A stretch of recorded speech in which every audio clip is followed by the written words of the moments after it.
Hello everyone, welcome to the new video from Study Buzz और मैं हूं अनुभव गुप्ता। सो यार, आज हम बात करने वाले हैं नो योर एमबीए कॉलेज की सीरीज के अंदर एक ऐसा आईएम जिसको डायरेक्ट मेंटोरशिप आईएम अहमदाबाद देता है। यानी कि इस कॉलेज का जो मेंटोर है वो इंडिया का सबसे बेस्ट एमबीए कॉलेज है, दैट इज आईएम अहमदाबाद। आज हम बात करने वाले हैं एक बहुत ही अच्छे Indian Institute of Management IIM Nagpur के बारे में। आज की वीडियो के अंदर हम जानेंगे कंप्लीट इसकी एडमिशन प्रोसेस क्या है, इसकी एलिजिबिलिटी क्या है, कोर्सेज कौन से हैं, एग्जाम्स कौन से लेता है, प्लेसमेंट्स क्या हैं, समर प्लेसमेंट्स क्या हैं, इन सारी चीज़ों के बारे में हम जानेंगे। वीडियो को एंड तक जरूर देखना। तो चलिए शुरू करते हैं। तो फ्रेंड्स, इससे पहले हम स्टार्ट करें, I would like to request you, please channel को सब्सक्राइब करके बेल आइकन जरूर प्रेस कर देना ताकि सारी इंपॉर्टेंट वीडियोस की नोटिफिकेशन आपको मिलती रहे। प्लीज़ हमारे साथ इंस्टाग्राम पे जरूर कनेक्ट हो जाना, बिकॉज हम इंस्टाग्राम पे डेली बेसिस पे बहुत ही इंपॉर्टेंट कंटेंट पोस्ट करते हैं। हमारा इंस्टाग्राम हैंडल है StudyBuzz_education और हमारे फेसबुक ग्रुप का नाम है StudyBuzz। फ्रेंड्स, अगर आप स्टडी बस के पेन ड्राइव कोर्स में एनरोल करना चाहते हो तो आपको इसकी कंप्लीट डिटेल्स हमारी वेबसाइट के ऊपर, जो कि है www.studybuzz.co.in, वहां जाके मिल जाएगी। वहीं आप अपना ऑर्डर भी प्लेस कर सकते हो। And friends, pen drive course के सबसे अच्छे फीचर्स ये हैं कि ये डायरेक्ट प्लग एंड प्ले है, आपको ई बुक्स की फैसिलिटी मिलती है, कोई इंटरनेट नहीं चाहिए, सारी टेस्ट सीरीज मिलती है, अनलिमिटेड टाइम आप देख सकते हो, 24/7 डाउट फॉरम है, बेसिक मॉडरेट एडवांस लेवल के अंदर क्वेश्चंस डिवाइडेड है और सारे के सारे एग्जाम्स को ये कवर करता है। इसी के साथ हर पेन ड्राइव के साथ मिलता है आपको एक पोर्टल जिसके अंदर आपको ई बुक्स की फैसिलिटी मिलती है, आपको टॉपिक वाइज टेस्ट मिलते हैं जो कि basic moderate and advance level तक के होते हैं, आपको सेक्शनल मॉक्स मिलते हैं LRDI वर्बल एंड कॉन्स के, आपको वीकली जीके के करंट अफेयर्स टेस्ट मिलते हैं, आपको फुल एंड मॉक्स मिलते हैं कैट के, स्नैप के, जैट के, IFT के, एनमैट के, टिसनेट के और बाकी सारे इंपॉर्टेंट एग्जाम्स के भी। इसके अलावा आपको एक स्टडी प्लानर का भी फीचर मिलता है जिसके अंदर आप एक ऑर्गेनाइज मैनर के अंदर अपनी प्रिपरेशन कर सकते हो। आप अपनी डेडलाइन सेट कर सकते हो, क्वेश्चंस को टैग कर सकते हो, अपने डेली एफर्ट्स को एडजस्ट कर सकते हो, रिवाइज कर सकते हो, अपने गोल्स को डेली बेसिस पे अचीव कर सकते हो। तो फ्रेंड्स, इसके रिलेटेड अगर आपकी कोई भी क्वेरी है तो आप हमारी हेल्पलाइन नंबर 9958937705 पे आप हमें कॉन्टैक्ट कर सकते हो। तो फ्रेंड्स, अगर हम बात करें आईएम नागपुर को, तो अगर हम आईएम नागपुर को क्लासिफाई करने की कोशिश करें ओल्ड आईएम्स, न्यू आईएम्स और बेबी आईएम्स के अंदर, तो आईएम नागपुर सिंस 2015 के बाद सेटअप हुआ है, तो इसको एक बेबी आईएम कहा जाता है। और इसको मेंटोरशिप, इसकी मेंटोरशिप कौन करता है? वो आईएम अहमदाबाद करता है। ये न्यू जनरेशन आईएम है which aims to create value driven leaders, global managers, entrepreneurs जिनकी स्ट्रॉन्ग कॉन्सेप्चुअल फाउंडेशंस हैं, एनालिटिकल अप्रोच है ताकि वो अपने करियर के अंदर बेस्ट कर सके। And they aim is to innovatively address the needs of modern India, connect कर सके aspirations को and realities को to attain benchmarks that are respected internationally, and IIM Nagpur is gradually increasing its portfolio ताकि वो इन सारी activities and objectives को वो fulfill कर सके। IIM नागपुर का नया कैंपस भी ऑलमोस्ट रेडी है और इनका जो नया कैंपस है वो बहुत ही अमेजिंग तरीके से इन्होंने बिल्ड किया है। अगर फ्रेंड्स हम इंपॉर्टेंट प्रोग्राम के बारे में बात करें, जो इनका इंपॉर्टेंट प्रोग्राम है जिसके बारे में हम आज की वीडियो के अंदर बात करने वाले हैं, वो इनका flagship master of business administration MBA का प्रोग्राम, जिसके लिए आईएम नागपुर बहुत ज्यादा फेमस है। इनके और भी कुछ प्रोग्राम्स है, for example MBA WP basically stands for working professionals. तो अगर आपको वर्किंग प्रोफेशनल वाले प्रोग्राम के बारे में कोई भी इंफॉर्मेशन चाहिए तो आपको आईएम नागपुर की वेबसाइट के ऊपर मिल जाएगी। तो फ्रेंड्स, अगर मैं इनके MBA कोर्स की एलिजिबिलिटी के बारे में बात करूं तो एलिजिबिलिटी वो ही है जो ऑलमोस्ट हर कॉलेज की होती है, बट एक चीज का आपको बहुत ध्यान रखना है। क्या? वो मैं आपको बताता हूं। फॉर एग्जांपल, बेसिक एलिजिबिलिटी तो यही है जो कैट की होती है कि आपके पास बैचलर्स डिग्री होनी चाहिए विद मिनिमम 50% मार्क्स या equivalent CGPA and 45% in the case of reserve category students such as ST ST and PWD students. और जो बच्चे फाइनल ईयर के अंदर भी अपनी ग्रेजुएशन के, वो भी एलिजिबल है अप्लाई करने के लिए। और जो उनका एडमिशन होता है वो प्रोविजनल होता है और एक बार जब उनका रिजल्ट आ जाता है तो उनका जो एडमिशन है वो कंफर्म हो जाता है। सिंस एक IIM है तो ये एडमिशन सिर्फ और सिर्फ कैट एग्जाम के थ्रू ही करता है। इसकी एप्लीकेशन फॉर्म के बारे में एक इंपॉर्टेंट बात आपको जाननी जरूरी है कि जब ये शॉर्टलिस्टिंग करता है उसके बाद आपको इसका सेपरेट एप्लीकेशन फॉर्म भरना पड़ता है। पहले नहीं भरना, बाद में भरना है। यानी कि जब आपको इंटरव्यू के लिए बुलाएगा उससे पहले ये आपसे एक एप्लीकेशन फॉर्म भरवाएगा। जो बच्चा एप्लीकेशन फॉर्म भरेगा उसी को इंटरव्यू के लिए बुलाया जाएगा, बाकियों को इंटरव्यू के लिए नहीं बुलाया जाएगा। अगर फ्रेंड्स हम एडमिशन प्रोसीजर के बारे में बात करें तो एडमिशन प्रोसीजर इसका ये रहता है कि सबसे पहले कैंडिडेट को सिलेक्ट किया जाता है on the basis of the CAT score. जिन्होंने IIM नागपुर को सिलेक्ट किया था कैट फॉर्म के अंदर, उसके बाद बच्चों को पर्सनल इंटरव्यू के लिए बुलाया जाता है, सिर्फ उन्हीं को ही जो एप्लीकेशन फॉर्म भरा है जिन्होंने, यानी कि जब ये शॉर्टलिस्ट करेंगे तो ये बच्चों को एप्लीकेशन फॉर्म भेजेंगे, जो बच्चा इस एप्लीकेशन फॉर्म को भरेगा उसी को ही पर्सनल इंटरव्यू के लिए बुलाया जाएगा एंड फिर फाइनल कॉम्पोजिट स्कोर के बेसिस पे फाइनल सिलेक्शन करेंगे।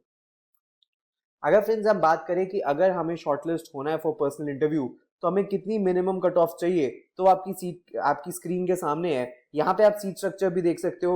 97 सीट्स जनरल की है, ईडब्ल्यूएस की 24 है, एनसीओबीसी की 65 है, एससी की 36 है, एसटी की 18 है एंड उसके बाद आप देख सकते हो कि ये मिनिमम कट ऑफ है। For example 72, 72, 72 sectional and overall 85, ये मिनिमम है। इसका मतलब ये नहीं है कि ये आपकी आ जाएगी तो आपको कॉल आ जाएगी, आपको ये भी अचीव करनी है, यानी कि सेक्शनल 72 भी अचीव करनी है और जो फाइनल कट ऑफ रहेगी चाहे 93, 94, 95 या 96 भी, अगर डाइवर्सिटी का फैक्टर किसी के अगेंस्ट जाता है तो जितनी भी कट ऑफ जाएगी वो भी आपको अचीव करनी है और आपको ये मिनिमम कट ऑफ जो आपकी सेक्शनल कट ऑफ है इनको भी अचीव करना है, तभी आपको शॉर्टलिस्टिंग की कॉल आएगी। जो टोटल नंबर ऑफ सीट्स है इस कॉलेज के अंदर वो अप्रोक्सीमेटली 240 से 250 है। अगर फ्रेंड्स हम बात करें कि किन किन पैरामीटर्स को कितनी वेटेज देते हैं पर्सनल इंटरव्यू वाले राउंड में बच्चों को बुलाने के लिए, यानी कि शॉर्टलिस्ट करने के लिए पर्सनल इंटरव्यू के लिए, तो सबसे पहले कैट एग्जाम को 30% वेटेज देंगे। पास्ट एकेडमिक परफॉर्मेंस आपकी 10th 12th और बाकी सारी चीजों को देख के उसको 30% वेटेज देंगे। जेंडर डाइवर्सिटी फीमेल स्टूडेंट्स को 15% वेटेज दी जाती है।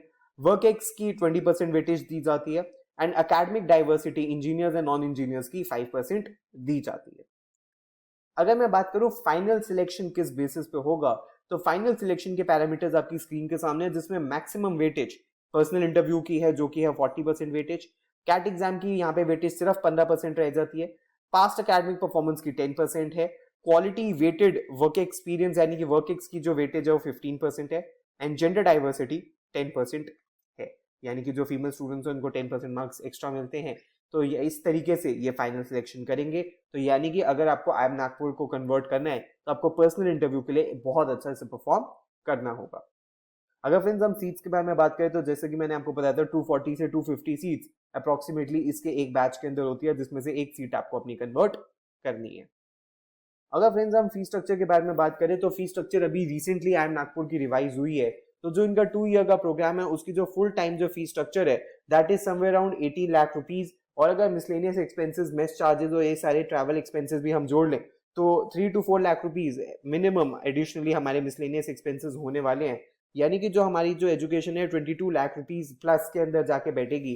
तो अगर हम 2 साल लगाने वाले हैं एंड 22 लाख रुपीज अपनी एजुकेशन पे स्पेंड कर रहे हैं तो हमारी कितनी सैलरी लग सकती है, हमारी कितनी की जॉब लग सकती है, इसके बारे में भी हम देखेंगे। और एक चीज मैं आपको और बता दूं फ्रेंड्स, आपको ये अमाउंट से घबराने की जरूरत नहीं है। सारे के सारे कॉलेजेस का बैंक्स के साथ टाई अप होता है जो आपको बहुत इजीली लोन प्रोवाइड करते हैं और बहुत इजी तरीके से आप उस लोन को रीपे कर सकते हो। तो फ्रेंड्स अगर हम समर प्लेसमेंट्स के बारे में बात करें तो डेटा आपकी स्क्रीन के सामने है कि टोटल नंबर ऑफ स्टूडेंट्स 244 थे, जिसमें से students taking on campus offer 242 थे और फर्स्ट टाइम रिक्रूटर्स 29 थे। एवरेज स्टाइपेंड 70,000 था, मीडियन 44,000 था, हाईएस्ट 3,60,000 था, टॉप 50% एवरेज का 1 लाख प्लस था और टॉप 10% एवरेज का 2.5 लाख के अराउंड था। अगर फ्रेंड्स हम एकेडमिक बैकग्राउंड देखें बच्चों का तो 33% बच्चे इलेक्ट्रॉनिक इंजीनियरिंग से थे, 33% बच्चे मैकेनिकल इंजीनियरिंग से थे, 14% बच्चे कंप्यूटर साइंस इंजीनियरिंग से थे। तो यानी कि इंजीनियर्स काफी ज्यादा यहाँ पे सिलेक्ट हुए हैं। उसके बाद 6% बच्चे कॉमर्स से थे, 4% बच्चे सिविल इंजीनियरिंग से थे, 3.79% बच्चे केमिकल इंजीनियरिंग से थे, 2.84% बच्चे बिजनेस मैनेजमेंट से थे और 1% बच्चे अदर्स से थे। अगर फ्रेंड्स हम वर्क एक्स को देखें तो मैक्सिमम बच्चे वो थे जिनका 3 साल से ज्यादा का वर्क एक्स था, वो 43% थे। 2 से 3 साल वाले 26% थे, लेस देन 2 इयर्स वाले 18% थे और फ्रेशर्स ऑलमोस्ट 12% थे। 200 का इनका बैच साइज था, 30 मंथ्स का एवरेज वर्क एक्स था और 25 एवरेज एज थी। और मेल स्टूडेंट्स आप देख सकते हो ऑलमोस्ट 80% थे एंड 20% बच्चे फीमेल्स थी। तभी इन्होंने जेंडर डाइवर्सिटी के मार्क्स बढ़ा दिए ताकि इस जेंडर रेशियो को इंप्रूव कर सके। उसके बाद फ्रेंड्स हम सेक्टर वाइज स्प्लिट भी आपकी स्क्रीन के सामने है कि 40% बच्चे ऑलमोस्ट आईटी गए थे, उसके बाद 32% बच्चे कंसल्टिंग के अंदर गए हैं, 11% बच्चे बीएफएसआई के अंदर गए हैं, 5% ई कॉमर्स में, 4% एफएमसीजी में और 2.5% एडुटेक के अंदर। अगर फ्रेंड्स हम की हाइलाइट्स देखें कि किस तरीके से इनकी प्लेसमेंट्स हुई हैं तो एवरेज प्लेसमेंट्स 15 लाख की थी, मीडियन 15.42 का था, हाईएस्ट 31 का था, टॉप 50% का जो एवरेज था वो 17 था, और टॉप 10% का जो एवरेज था वो 22 का था। और अगर हम नंबर्स को देखें तो इंक्रीज इन बैच साइज 68% से इनका बैच साइज बढ़ा है, और जो इनका मीडियम सीटीसी है वो 18% से बढ़ा है, जो एवरेज सीटीसी था वो 15% से बढ़ा था, एंड 31 फर्स्ट टाइम रिक्रूटर्स भी यहाँ पर आए थे। तो फ्रेंड्स ये सब कुछ थी complete information I am Nagpur के बारे में। अब आई होप आपको आई एम नागपुर के बारे में सारी की सारी इन्फॉर्मेशन क्लियर हो चुकी है। अगर आपकी कोई भी क्वेरी है तो आप नीचे कमेंट बॉक्स के अंदर भी मेंशन कर सकते हो। प्लीज हमारे साथ इंस्टाग्राम पर जरूर कनेक्ट हो जाना। अगर आपको पेनड्राइव कोर्स में लाइव बैच में एनरोल करने तो हमारी वेबसाइट है www.studybus.co.in, और अगर आपकी कोई भी क्वेरी है तो आप हमें व्हाट्सएप या ईमेल भी कर सकते हो। So thanks a lot friends, all the best, God bless you.